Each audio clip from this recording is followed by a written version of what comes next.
Greetings in the name of Christ. My name is Garis. I'm one of the pastors here at St. Philip Presbyterian Church in Hurst, Texas. This Sunday is Easter Sunday, the day in the church when we celebrate Jesus' resurrection. And it will be a grand and glorious day here at St. Philip as we worship with choirs and special music. We will sing with gusto, "Christ the Lord is risen today." Now, the passage that I'm preaching upon, the one that I'm wrestling with this week, is Luke's version of the story where the women come to Jesus' tomb and find it empty. Each of the Gospels records this event, but there are a few differences in each. Of all of the Gospels do record that it was the first day of the week when this took place. It was the day after the Sabbath, that is, after Saturday, for the Jews couldn't work on the Sabbath. Remember, the women were coming to anoint Jesus' body for burial. So on Sunday, the first day of the week, the women came. All of the Gospels say that it is women that came to the tomb, although there are differences in which women were present. And all of the Gospels tell of messengers or angels that tell the women that Jesus is not there, but is risen. The Luke passage I preach on has a couple of unique things that the other Gospels do not share with us.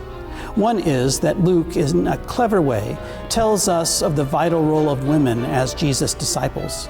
What the angels tell them is, remember how he told you while he was still in Galilee?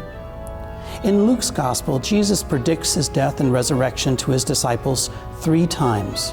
And when Luke records these words, we understand that even though they are not named, these women were a part of the circle of Jesus' followers.